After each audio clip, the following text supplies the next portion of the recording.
Welcome back, everybody. Thank you for stopping back into 2-Minute Board Gaming. My name is David, and today we continue our Maladum adventures. Well, this is the post-adventure from our playthrough Coin and Glory.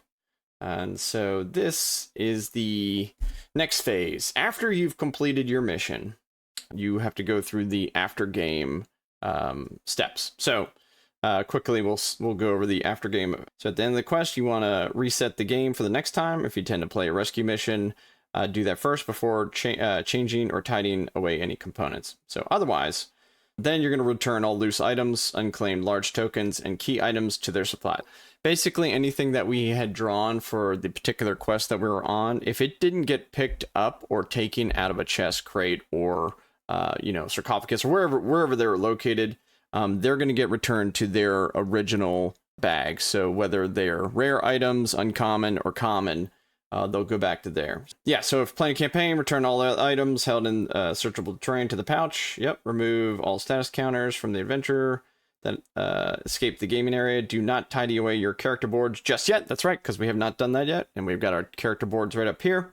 And then if playing a one-off game, we're not playing a one-off game, it says return all exclusive, rare, and uncommon items to their respective supplies. And return common items. So, and then at the very end it says return NPCs left in play and any counters and equipment on them to the supply.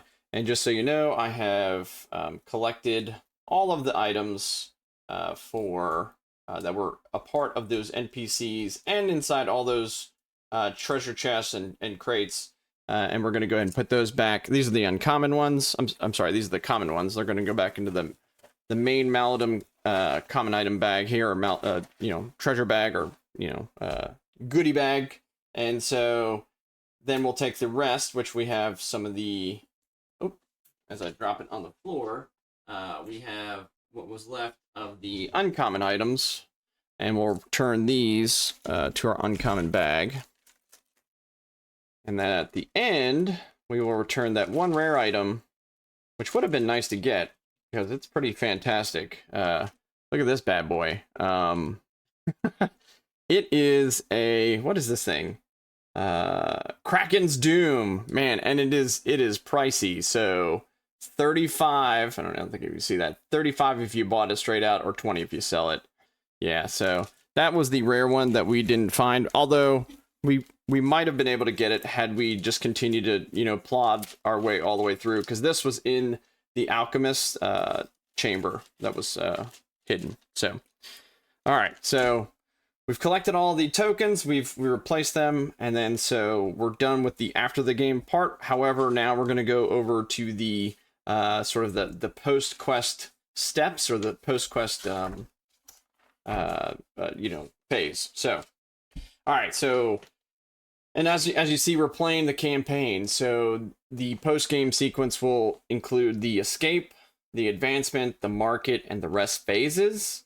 Let's talk about the escape phase. In this phase, players must decide what to do about any companions left behind. They may get robbed by bandits, you may mount a daring rescue mission, or they may succumb to their wounds. And so, luckily for us, all of our party made it out. So, Greek, Grogmar, and Moranna have made it out successfully, and actually with a fair bit of equipment and loot. So pretty excited and happy about that. So for the most part, we're not going to have to worry about that for at least this one. Maybe in the future, during this campaign, I'm sure some of those events will probably end up happening. So which will be fun to explore if it does. So either way, let's keep moving on. So now we'll go to our advancement phase. So the phase is where your characters will advance, learning new skills and becoming more powerful. This phase is covered on page 80. So I'll flip to page 80. Here we go. Let's scoot this over just a little bit. And so during the advancement phase, so finding new equipment isn't the only way to improve your adventurer's abilities on the table. That's right. We're going to be able to rank up our characters. And so depending on how successful we were with the quest objectives, we will increase our experience by 1 typically, or maybe if we got more objectives, more than 1. These are the ranks that we have associated with all of our characters. So and earning experience. How do we earn the experience? So let's see. There are various rules in the game that apply based on the character's rank, most prominently the number of pegs that can be spent for casting spells. Each row of experience spaces on a character's board is a rank, and a character's rank is determined by the number of rows which at least one space is filled. So right now, if you look right here, all of our characters are rank 1. So if we had all this filled in and we had moved on to the next one, we would have start rank 2, rank 3, rank 4, and then finally rank 5 at the end. If you look over here at Grogmar can only go up to rank 4. So pretty interesting for him. And then Moranna is also can go up to a rank 5 character. So just to, give you an idea of not all characters are built equally, right? So and then some are more expensive, some are not, and so on and so forth. Okay, so now when filling out the first or second row of their experience track, each time a character survives a quest, escape during the game, regardless of whether they completed their objectives or not, they gain 1 experience. So essentially, we were able to do that because we did escape and we did fulfill the objectives because the main objective was to leave that particular quest with items or loot without, falling in the dungeon. Essentially, this is what we're going to do. We're going to go ahead and fill in that first circle for all of our characters. And what that is going to allow us to do is to spend that towards advancement. Now, how are we going to spend that for these particular characters? That's a good question. I'm not exactly sure yet. We're going to have to figure that out. But let's go on for whether we decide to do that during this video or not. Either way, you'll see what happens during the next playthrough. So, all right. And then following that is, when filling out spaces in the third and fourth row, the character must survive the quest and their party must have completed the game's primary. So basically, when you get to the third and fourth rows, you have to have survived. So like you can't have a character that falls during the mission because they won't get experience for it. So they have to survive and you have to complete your objectives. So pretty cool. For the most part, I like the advancement that I've read so far. And yeah, so let's continue going. So, and then it talks about if once you get to the fifth row, makes it a little bit more difficult. I assume probably at that point, there's gonna be a lot of things that have to sort of align to be able to like rank up through 5th level. But again, we're gonna find out at some point. Hopefully, we get to 5th level, but you never know with this type of game. And then right here, spending experience. Any experience earned must be allocated. It cannot be saved for later ranks. So allowing a character to learn new skills and spells. To learn or improve a skill, fill in one of the spaces next to its icon. You'll be able to use the skill at a level equal to the number of marked spaces from your next game onwards. Characters may only mark skills on their class board at the level up to their rank. So rank 1 starting characters will only be able to fill in 1 space per skill, and characters must be at least rank 3 before they can access a skill's full potential. Essentially, you can't just sort of dump stat, if I can use that term. You have to be, so right now we're rank 1. I couldn't just start, filling in spaces on some of these skills that I already have a skill in. You have to you'd have to be able to branch out until you level up. I like that. It gives you, and also it makes your characters more well-rounded as opposed to just sort of one-shot wonders, right? Yeah, and that's basically, and then, it goes on to talk about to learn a new spell, fill in one of the spaces. So if we want to learn another spell with Moranna, we'd, fill in this little spell, slot right here, and then we'd select one of her spells using on the card associated with the Primordius, as I dropped something on the floor. We'll pick up that later. Okay. So if you can see this right here, the first 2 were the 2 spells that we used for this last one. Now that's if I decide to gain a spell with her, or we can again level up one of her skills as it's sort of out of the shot. One of these skills that I haven't selected any of these, so we can look through that as well. But for right now, again, just want to talk through all the phases here before we do any sort of changes. All right, what's next? Okay. Yeah, and then as you see right here, as you level up, so once you get that first, level, you would increase your health, magic, or skill by 1. So, and the way let's see, filling out all, once you fill out all the spaces. So once we fill out all the spaces right here, we're essentially first level, even though we are first level, but we'll gain either a health, a magic, or a skill. It's our choice.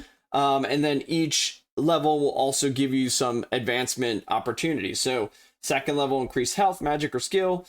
Third, increase any two of health, magic, or skill by 1. Fourth, increase any 2 statistics by 1, which is pretty crazy. And then fifth is increase any 2 statistics by 1. So, and then once an adventurer's experience track is full, any experience they gain thereafter may be added to any other statistics with spaces remaining. So, player's choice. All right. And that is the advancement phase, right? So, we skipped the escape phase. We didn't have to do that. We've just talked through the advancement phase. Again, I'm not selecting anything right now. I'll probably do that offline, but maybe, revisit it before the next playthrough. That's probably what I'll end up doing. And then, so now we would go to the market phase. So during the market phase, this is the phase the adventurers return to the nearest town where they trade in their loot, collect any rewards, and then stock up on any new equipment and hire new party members. For the quest rewards, at the start of the market phase, your party will gain rewards listed for any objectives that they completed during the game. Add any guilders to your stash and take any equipment tokens awarded. It doesn't matter if you don't have space for these in your inventory just yet, you will be able to sell them in this phase to make space. I'm going to jump back over to the campaign book.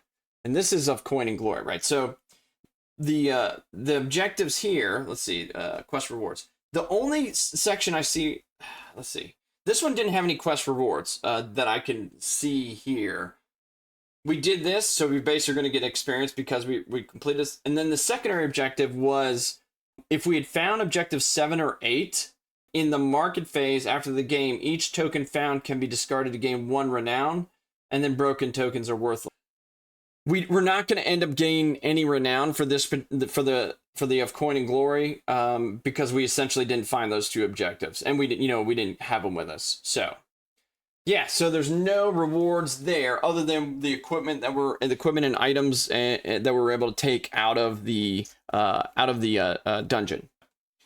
All right, now buying and selling. Let's talk about that. Now I do want to show you, this is the current campaign tracker for us.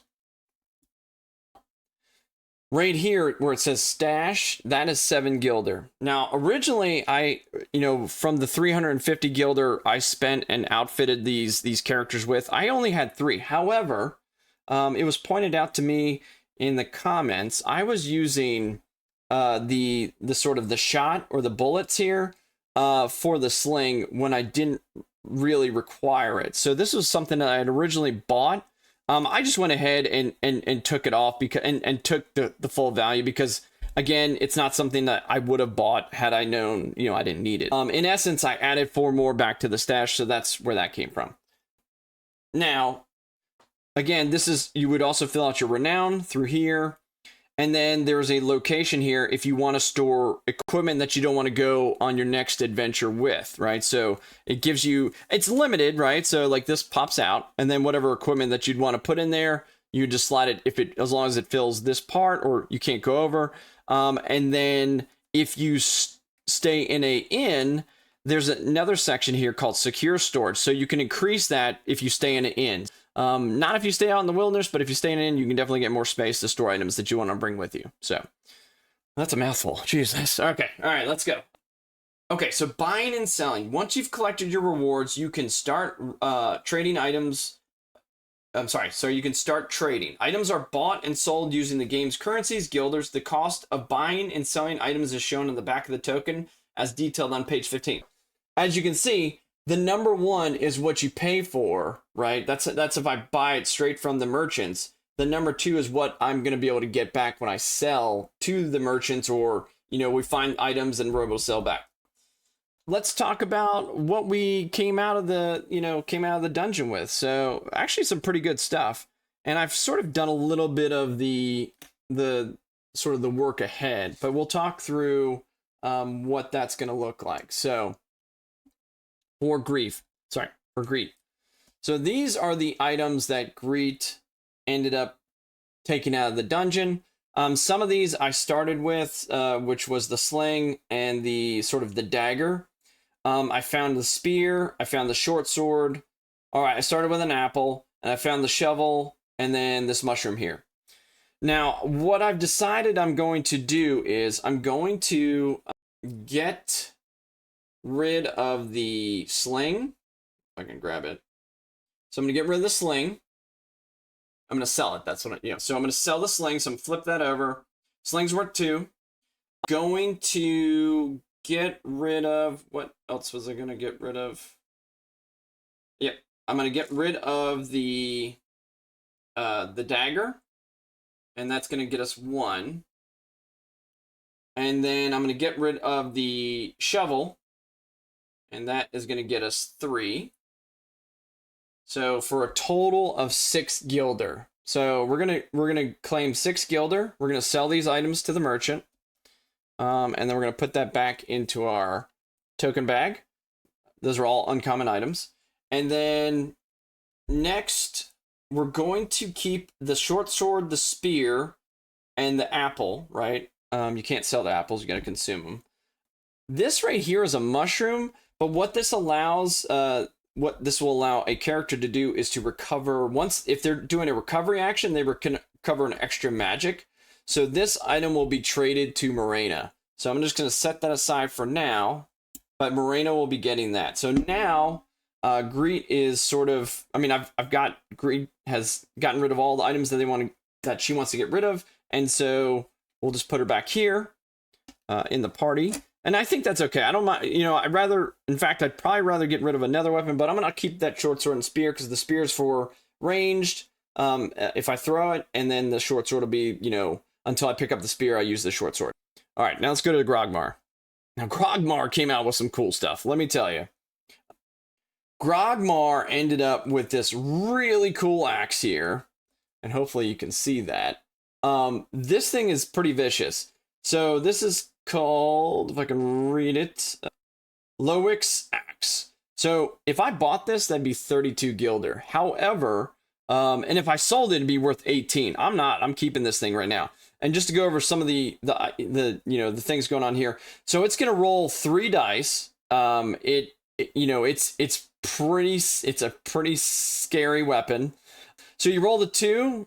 And then the outline there, it's basically a heavy hitting weapon. So you roll an extra die there. Now right here with the shield icon with the cross going through the red X through, that means, and then the icon below that means if I spend a magic peg, I can cancel somebody's block, which is awesome. Pretty excited about this axe. I'm keeping the apple for now. And then we're going to go ahead and sell the sword. Okay.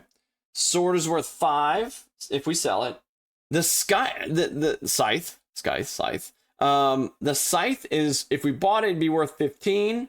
If we sell it, it's worth 5. But here's the thing. There is an ability that I'm going to use that Greet has. Greet has barter. Okay. So essentially, I'm going to be able to sell. Normally, I wouldn't be able to sell this except for, 5. I'd only get 5. Greet can use his barter ability once. So I have to select one. One of the options for barter is to sell an item for full price. So we're going to sell the scythe for 15. And so that's going to be awesome because Grogmar is going to then end up with 20 gilder. So 20 gilder so far. We got 26, and so 26 gilder between Greet and Grogmar. And I am going to also keep his shield. So he'll have an axe, a shield, and then the apple. And then some room to pick up more items, obviously. So, all right. And then we'll move over to Moranna. And bring Moranna over. Okay, so if you remember, if you've watched the playthrough, one of the first things that happened during the initial, first or second turn, Moranna broke her staff. So in order to we could just deal with her not having the staff, or I could actually sell it. But what I'm going to do is I'm going to in order to fix the staff, you can craft it back, or pay for it to be repaired. In order for this to be repaired, I have to spend 1, if I'm not mistaken. I think I spend 1, and then she'll be able to use the staff completely again. Let's just sort of take note of that. So -1 maybe. And then the other items that she has these craftable items here. This is going to be broken weaponry. I'm going to sell that for 1 guilder. So that gets sold. And then I'm going to sell, let's see, this little buckler. Yeah, I just don't, yeah, I think she's okay with that. We're going to sell that for 2. So 2 and 1. And then we're going to sell, and this, oh yeah, this is another thing. And we'll get to, so this was a cool item. Now, I wish I had sort of paid more attention to this. This is a map, right? So I'm going to end up selling it, but sort of how you would sort of use this. And let me get to the, I'm going to set everything to the side real quick. Let me go back to what these icons mean. Now, this is a skill at the bottom. That means, oh yeah, so that's tracking. Farther back. Okay, tracking. Yeah, so right here. If, and this is basically the equivalent of a skill level 2 in tracking. So based on the current dread, roll for the arrival of all NPCs due to arrive this round and place them next to the appropriate entry points. Grave points or any other arrival location within short range of the adventurers cannot be used. You can move the NPCs at any one entry point to a different one. The arrival will not be rolled again this round. They will just be activated and enter the... Yeah, so basically we could have like pushed the arrival of, a lot of the baddies that we went against to another location, which would have been really cool. And then the other top of it, because since it's a level 1 and level 2 skill, look at the top 3 cards of the event deck. So basically I could sort of get an idea of what was going to be happening in the next couple rounds or turns. So, the other icon right here, this little sort of, what is it? Like a location point, that was going to allow us to, sorry, let me find it. That is basically saying you have to use this mission. So this map was only usable during the point when we found it. And I was trying to find, yeah, so location specific. Unless stated otherwise in a quest briefing, this item only works in the quest in which it was found or the next quest if purchased. So if we purchase this, in this market phase, we could use it next turn or next game, which now that I think about that, that might not be a bad idea. So maybe I'll just set this aside for now, instead of selling it, maybe, because it's only 3. So, okay. So maybe we don't sell it. Yeah, I think that might be a good idea. I'm not going to sell that because I think like trying to keep, understand where they're going to spawn or pushing them away from us is a better, is a better, better thing to do, or have the ability to do. So, let's go ahead. So what I'll do is, because I had sort of done the math ahead of time, I'm going to go ahead and take off 1. So essentially, the 2 items that Moranna is selling will only be worth 3 guilder. There we go. Okay. All right. Now, as you can see, Moranna still has the staff and the apple. So that's fine. Let me fix this. And we've paid to fix the staff. We have the apple. And then we have this armor here. Now, it might be good to put some armor on Moranna. But that will also impact our ability when we're casting spells, which I really don't want to do right now. I'm actually going to give the leather armor here to Greed, because Greed is a little bit squishy. Moranna is obviously squishy too, but I think keeping her near Grogmar will sort of offset that as he goes in there and just waylays on people and soaks up damage. So Greed's going to get the armor. So then I'm going to remove this slot right here. There's 2 little slots that you can put additional items here. This is specifically, I believe, for armor, or like obviously you see skills for some characters. So I'm going to go ahead and put that on Greed and get it to cooperate. So put that back, and then we'll go ahead and slap the armor on. There we go. So Greed's getting the armor, and then yeah. So essentially, we've sold, we've traded items, we've traded our equipment. So let me put Moranna back here, and let's get everything sort of situated back. And now let's go flip back to where we were. And let's take a look at sort of our next steps. All right, so we're still in the market phase. And that's where I want to continue to talk to you.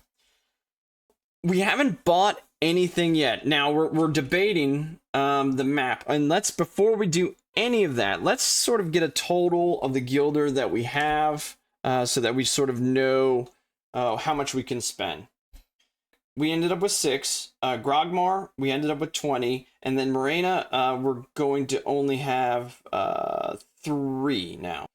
All right, so 29 plus 7. That's going to leave us with 36 gilder. 36 gilder. Actually, that's not too bad. That was a pretty good run. Okay, so the other part of selling items, it's also based on how much sort of like your level, your experience as a party. Party may purchase any number of items with a purchase cost of up to 10 gilder each. More valuable items will be limited to your adventurer's ranks. In each market phase, each adventurer in your party may purchase a single item worth up to 10 times their rank. I'm sorry, let me read that again. In each market phase, each adventurer in your party may purchase a single item, worth up to 10 times the rank. So right now, since we're all rank 1, we'd only be able to get up to 10. But however, as you level up, so a rank 2 would be 20, a rank 3, 30, right, and so on and so forth. So yeah. And then also, so there's a subsection here. Selling rare items will also buy you access to the best traders. For each rare item sold in the market phase, you may purchase 1 additional item of any value. That's pretty awesome.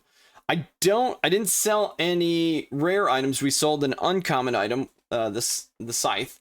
However, this is the next section that we have to pay attention to.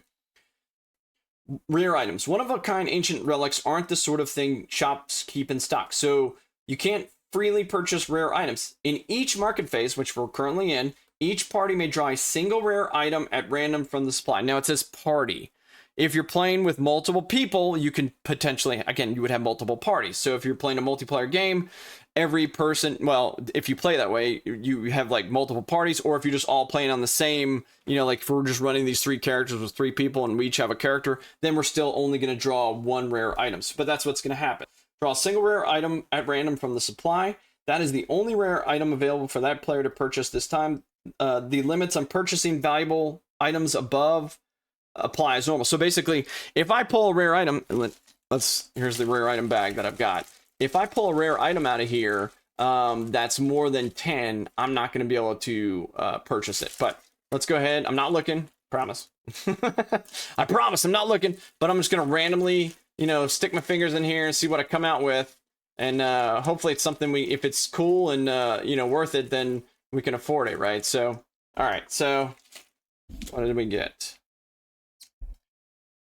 Ooh, that's a cool looking blade, man. That is cool. That is, of course, it's not something we can afford. That is the wasp sting. Ooh, all right. So because it costs 19, I'm not going to be able to afford it. Now Greet has a part of barter. I could have done. That's interesting. For bartering, I could have, instead of selling that 1 item for, 15 gilder, I think there's something that allows us to, let me check that real quick, just so you'll know, and, we can sort of talk about what that would have looked like. Let's flip back over to barter, and hopefully, is it there? It was already there. Nope. Yep. We just gotta get to the right page. Still not there. Barter. Okay. So Greet has barter level 1. So level 1, you may perform one of the following. Purchase an item of any value in addition to the normal limits. In addition to the never mind. So that's okay.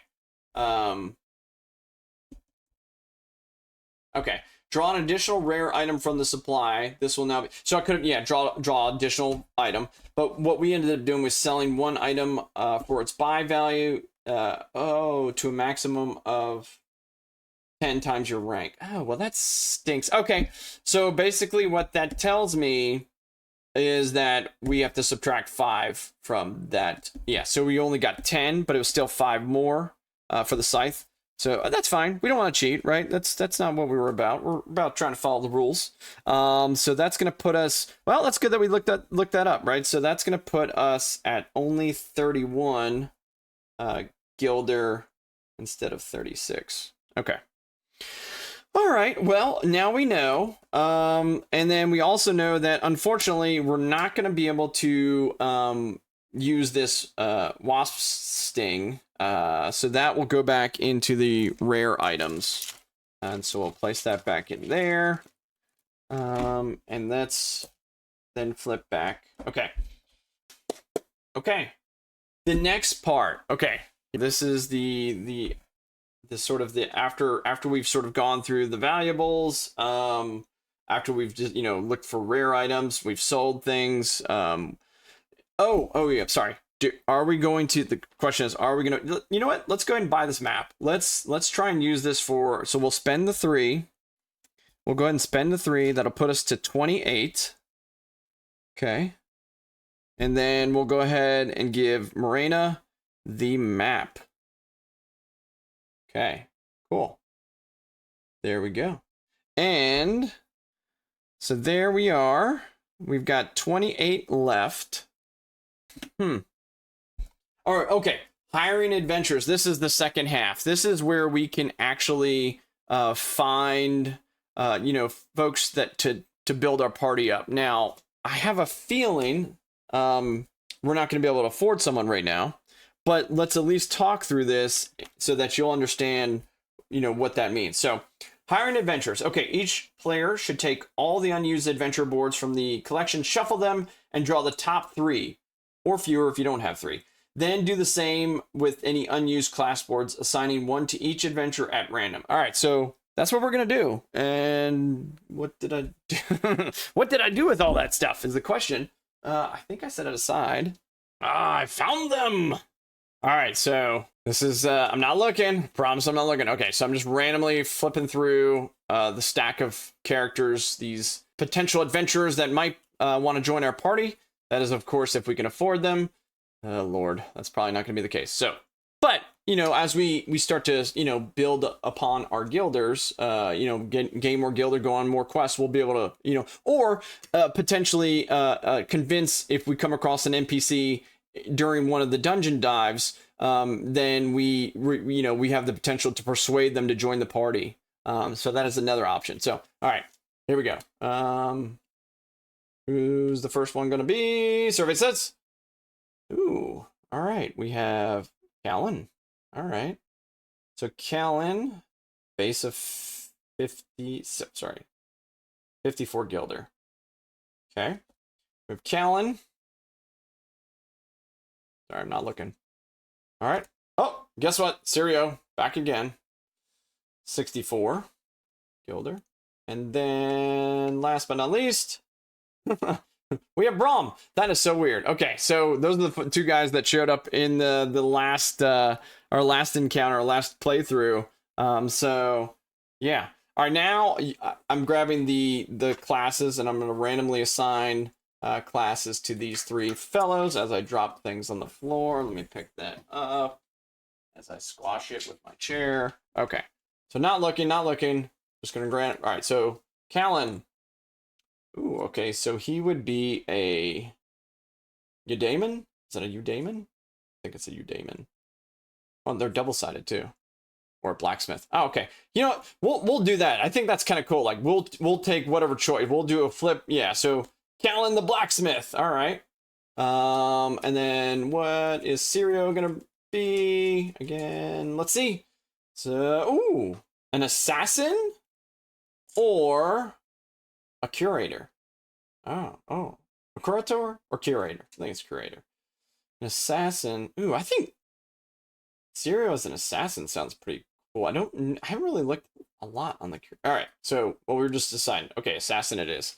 And then finally, let's see, Braum is a marksman. Oh, well, that seems appropriate. Or A swindler. All right. Huh. Well, I'll be honest with you. I don't think it's really going to matter. So let's just go, you know what? Swindler it is. All right. So essentially, we now could potentially hire these three, or one of these three, to join our party. However, what you end up having to do is you have to pay for the guilder of what that would cost, which, like 90, Braum is 90 plus 11 right now. So 90 for his base character, 11 for the class. So 101. Yeah, he's just out of our price range. We can't afford him. So, Sirio, 64 plus 13. 73 Gilder, don't have it, right? And then finally, Callan, 54 is probably maybe the cheapest one, but again, so 54 plus 9, 63, right? Again, can't afford these three, but that is how you will sort of generate your hiring adventures for, you know, after each playthrough. So, during the market phase. Yeah, I'm sorry. So adventurers can be permanently hired for the cost in their guild as shown in the character and class boards. Once hired, take the boards, place them in. Yeah. So any adventurers hired temporary. Oh yeah, that's the other thing. So you could do a temporary hire. Adventurers can also be hired temporarily, fighting with you for the next quest only. The cost to hire an adventurer temporarily is a quarter. Now that might be worth thinking about that. A quarter of their usual cost. So, don't have a calculator. All right, found the calculator and yeah, did some quick calculations. So, essentially, we've got, if we hired them temporarily, you're going to pay a quarter of the price. So, Braum is going to end up being 25 Gilder, right? I mean, yeah, we could do it, but we don't have, it's like basically spending everything we have. And we can't do it because there's other things that I'll talk to you about here in a second. So basically out of the question. So he goes out and is not in consideration. Sirio. Sirio would be 18 Gilder. Again, pretty much taking almost all our Gilder. Not worth it. And then finally, Callan. If we're doing a quarter, ends up being 16 Gilder. Again, just not interested in spending that much right now. So, yep. So not going to spend it, but I wanted to again give you show you how you go about figuring out how much you can afford, and then how you sort of build out what sort of adventures are available. So, all right. So now, what do we do? All right, yeah, and then it talks about during a game, you might have hired or persuaded an NPC to join you temporarily. If you can safely get them back to town as a reward for keeping them safe, you can permanently hire them at a reduced rate of half their usual costs. And that is pretty much what we're going to try and do, depending on what happens in the next couple of quests, right? So, and that's, this includes class cost rounding up before deciding to hire an NPC, flip their board to the adventure side, and assign them a class board at random. So you still would assign them a random class, which is, I think is still cool. Yeah, and then any NPC with an adventurer side to their character board.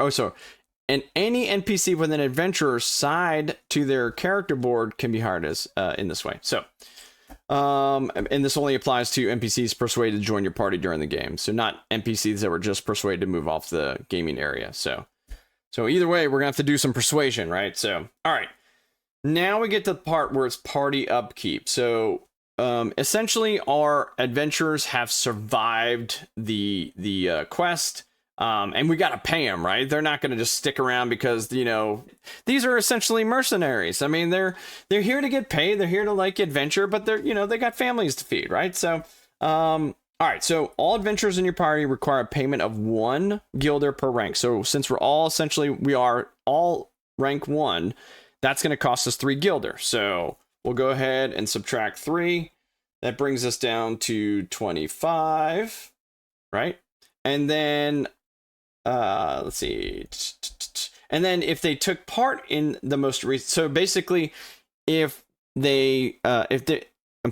adventurers in your party require payment of 1 per rank, plus 1 if they took part in the most recent request. So even if you don't bring everybody on the next quest, you still would have to pay them at least 1. but they all took part, so that's another 3. So now we're down to 22, right? So 22 Gilder. Yeah, like you thought we had a lot, but it gets spent very quickly. And you can see, like, we don't really have enough to afford extra, an extra adventurer, whether temporary or permanent, certainly not permanently. So, all right. Woo! All right, so that's party upkeep. We're almost, I think we're done through the market phase now. So we've already gone through the advancement. Sorry, we skipped because we didn't need to, the escape phase. We've gone through the advancement phase, minus actually choosing things. I'll do that offline, and we'll talk about it for in the next adventure. And then we've gone through the market phase, and then finally, okay, so, oh yeah, there's also the Artisans Guild. Yeah, I'm sorry. Any of your characters, any equipment being broken during a game can visit the Artisans Guild to have a repaired cost. That depends on the item's rarity. So that's why I said I spent that 1, because it was a common item. So we've already done this. We've fixed Moranna's staff, but we did spend a Gilder for that. and then collecting resources. These are items that you can use for crafting. So these can be sold or used during the crafting phase.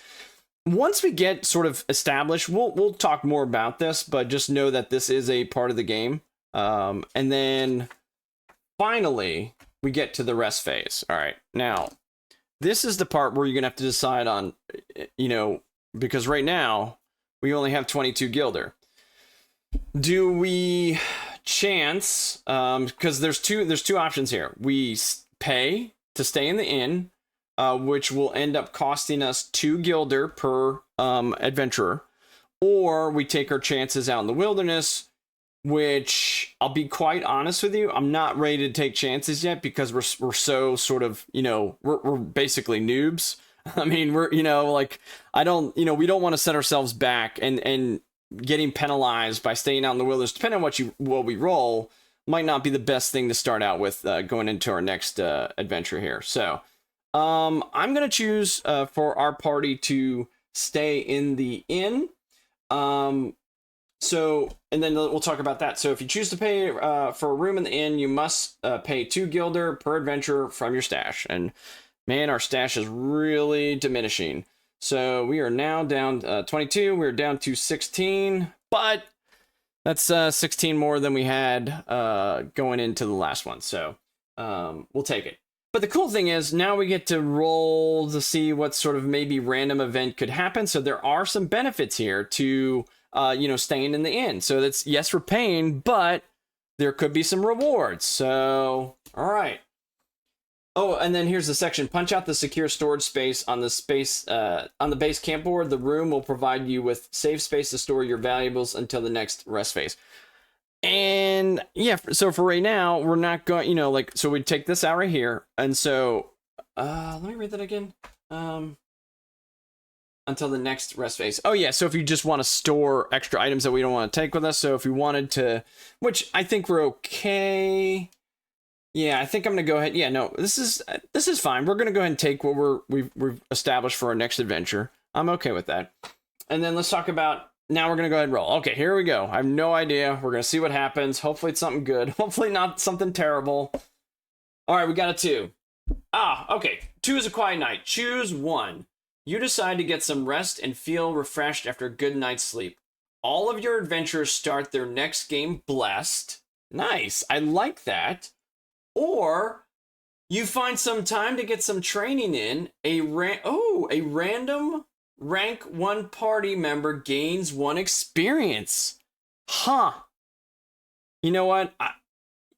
I know the bless would give us a reroll, but we're going to do the experience. So obviously we'll break it down 1 to 2 for Greet, 3 to 4 Grogmar, 5 to 6 Moranna.